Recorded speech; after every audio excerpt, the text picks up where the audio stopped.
So today we are going to speak about monotonicity in Bayesian networks for computerized adaptive testing. In this presentation, we will go through the computerized adaptive testing first to let you know what the topic is. Then we will talk about using Bayesian networks for this theme. And the last word will be monotonicity in Bayesian networks, which is a special constraint we put on the parameters of the network. So let's dive in. The problem definition. There is a problem in skills that the way it works in our life is that we are trying to obtain some skill, which we need in our employment to complete our assignments or so on. And what we put in between of that is the verification that a particular person has the skill or acquired some level of ability. There is a test. The test is constructed to actually get to know the student better. You're trying to identify what he can and cannot do. So the one way to do that is to actually create a student model. And there, with this step, we are moving from simple skill testing to actually adaptive skill testing. Because when we have a student model, we can react to what we see and we can interact with the student in a better way.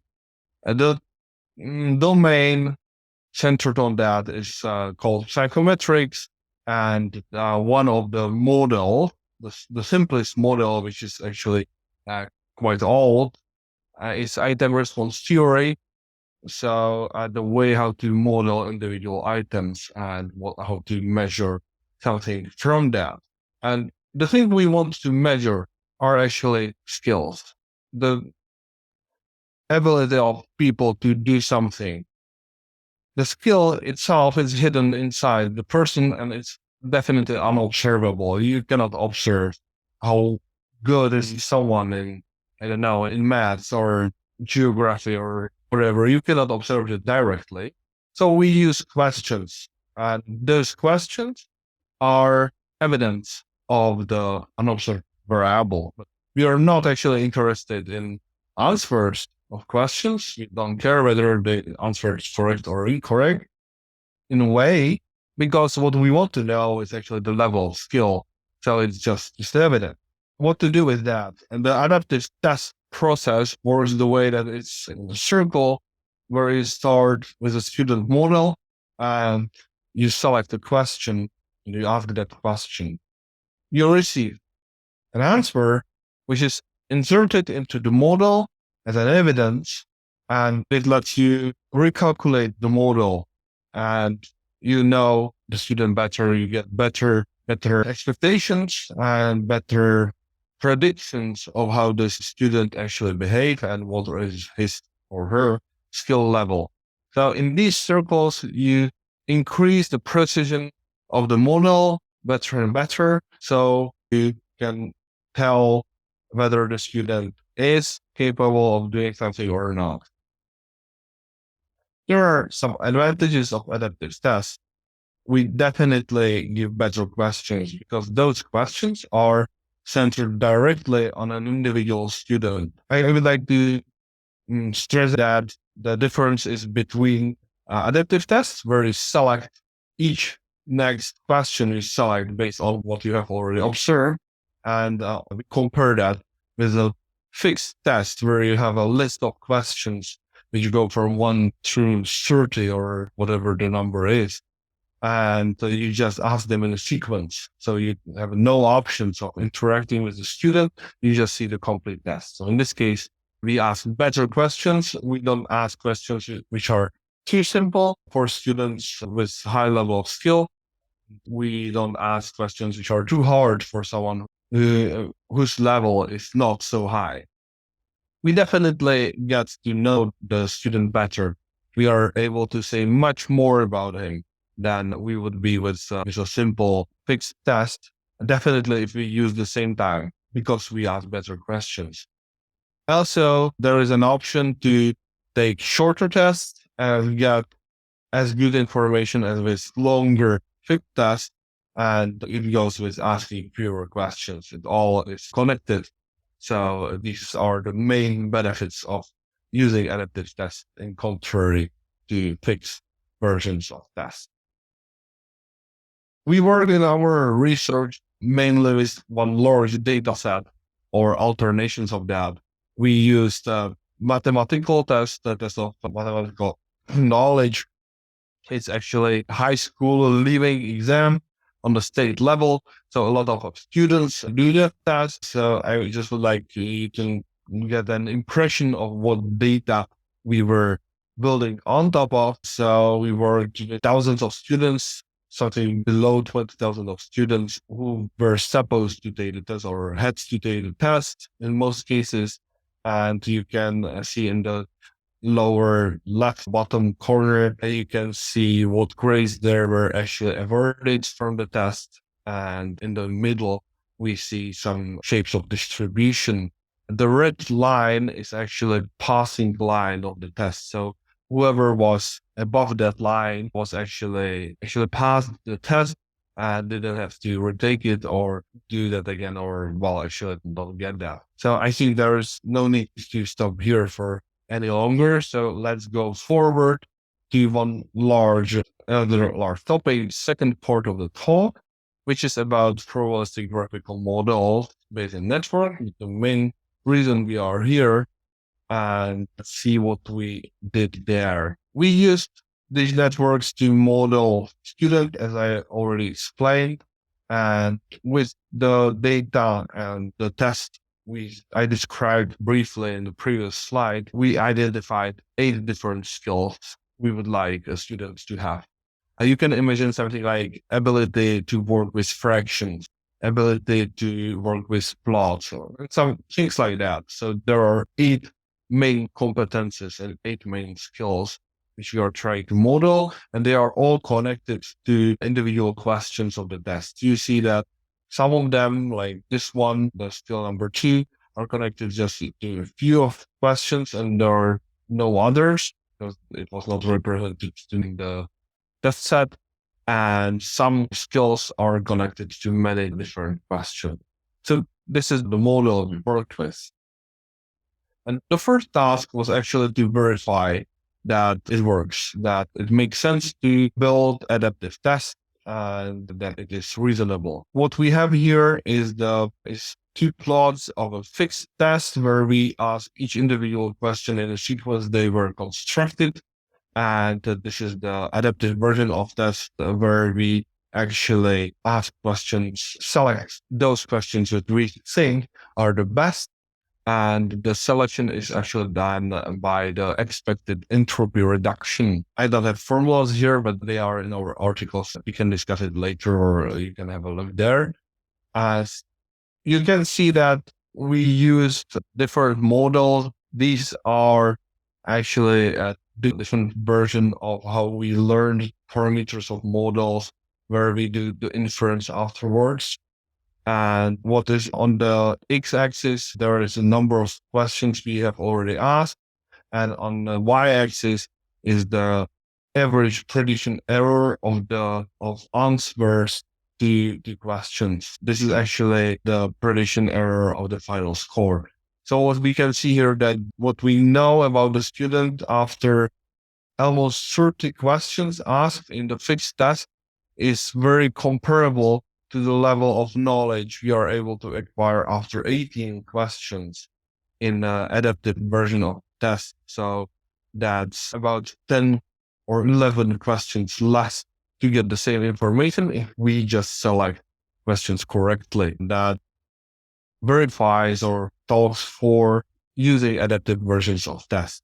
Obviously, each student receives different set of questions because we select them from a battery of questions for each individual student, which is an ethical problem because sometimes it's very hard to explain to students why are they classified with a different grade, even though they might have answered to the same number of questions correctly and incorrectly, because the level of questions is different. So that's hard to be understood in our current culture and our way of doing that. So I just would like to mention that this is a problem when we want to introduce adaptive tests. We also had to do comparison with different models. I said that we decided to use Bayesian networks is mostly because of the graphical representation where we can really model the interaction between individual skills and questions which are connected to that. But we also tried different versions. We also tried neural networks and some generalized neural models. What we see in this plot is that our neural network didn't prove very efficient. This is the success rate of a prediction of answers. So here are real answers. So in the final, the biggest precision of best model in our case was about 84% of correctly predicted answers. We can see here that IR active response theory models are quite good, and these are based on Bayesian networks, actually modeled by Bayesian networks, and our generalized model, which is proving here as best, is the best because this what allows us to do with the Bayesian network is we can include one super skill on top of those 8 skills we see here. So we actually included one more super skill, which connected all of the skills, which adds one layer of complexity, but also increases the quality of the model. All right. So the name of the talk promised to talk about monotonicity. So that's the part we are going to discuss now. During our initial work, which I went through so far, we noticed that there was very large difference between quality of models which were monotone and those which were not. And okay, let's see what monotonicity is. If we look at one parent monotonicity, let's imagine one question, one skill, and those are connected and made a network. So it basically says that if we order states of the parent of the skill node, then we talk about monotone effect, a increase from one state to the other in the way it's ordered also leads to an increase of probability of correct answer. If we are in the domain of adaptive testing, it's the probability of correct answer to the question XY. So the probability of XY is higher if we go to the higher state or higher valued state. So this is quite natural to expect. If the student has a higher level of skill, it's more likely that he will answer correctly. Although it is quite natural, but the network itself doesn't require that. So it's an additional condition. And sometimes especially when you have not enough data, the data sample you learn from is very small, then you can quite easily, with large parameter space, you can quite easily learn models which are not monotone. Right now we talked about parent monotonicity, but of course you're aiming for model monotonicity, which is like a global restriction. So for multiple parents of the question XY and some configuration of states, which is the configuration of, let's say, 2 or 3 parts, doesn't really matter how much. So you create these configurations and you also need to order them. It's only partial ordering because you are not able to do like a complete ordering and partial ordering. So you order those configurations and then the monotonicity condition on the model. So basically the same thing as before, it's just again one level of abstraction above because you have multiple combination of states. So if you, in your ordering, move to a higher order state, you also need to increase the probability of correct answer. So again, quite reasonable to expect this. Why actually use monotonicity or why to introduce it to Bayesian networks? I already mentioned some of the key aspects. It's reasonable condition for many applications. And it's also quite important when somebody from not a machine learning community or modeling community works with the model, they expect some kind of behavior. And if the model doesn't work like that, the approval is quite lowered. So it benefits to higher approval of the model. And one of the very important aspects is that it is an additional information how the model should work and should behave. So it's easier to learn it, given the fact that our assumption that monotonicity is there is correct.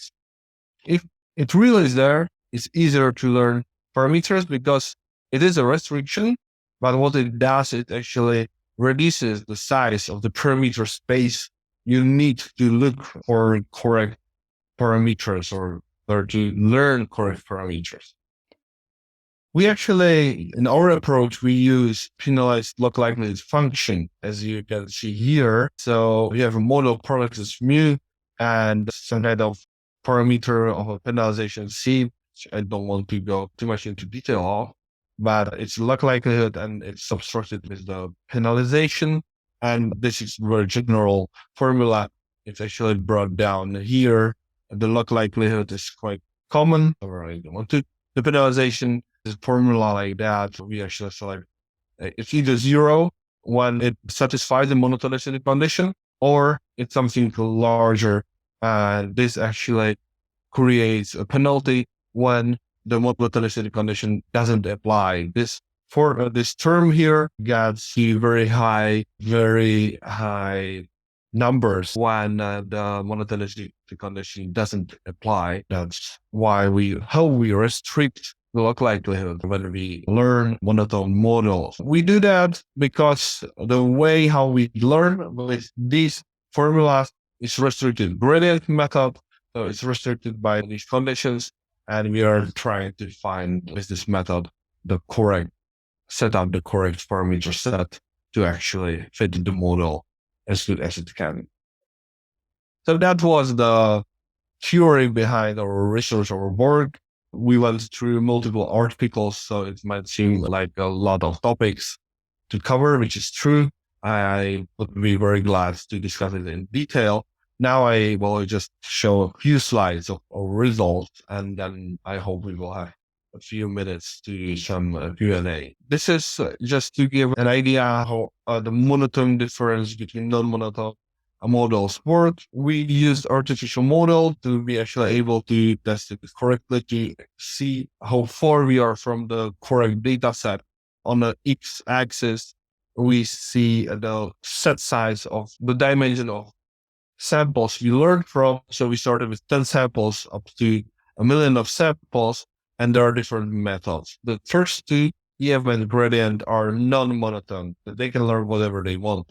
And those 4 methods in bottom, they're actually monotone methods, which give you the assurance that the learned model is monotone. And we see a huge difference in Kohlberg-Leibler divergence of the learned parameter to the real parameters between those non-monotone and monotone methods. Our proposed methods with restricted gradient, I spoke about, with the penalized log likelihood function is the very bottom. And this actually empirically proved that it makes sense to use monotonism where it is, because artificial model was created as monotone.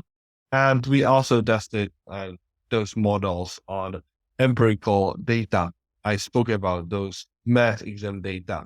Again, we see that especially with small samples, we are able to score much better precision. Here we cannot use the Kohlberg-Leibler divergence because we don't know the real parameters, but we are measuring log likelihood on the whole sample. So we learn only from 10 students, and we are asking how good we are on the set of all students, how likely is the model to be correct, log likelihood. So that needed to go into detail. I see we don't have too much time to go through these data. This is just a comparison and the correct test of what method is the best. I will just skip that and show the last slide, which is in a way an application slide and nice closure, because what we show here is the expected score of a student at the start of the test and the end of the test. So we see that first, we have a quite large distribution. When what's forward is somewhere around mean, obviously it should be mean. And if we ask more and more questions, the distribution actually shifts and gets closer and closer to the real score obtained for a student in the test, it doesn't fit exactly, and it's not as narrow as one item, which is the reason for that is that we never can be sure about individual student that he will be able to obtain the same score again, because there are mistakes, there are some wrong answers, even though you knew the answer, there are correct answer, even though you didn't know it. So the distribution is always there, and it's never just one point. Okay, and that's it. That's the end of my talk. I'm very glad to be able to share this research with you. If Stefan is right with that, we maybe have some few moments for Q&A. Excellent.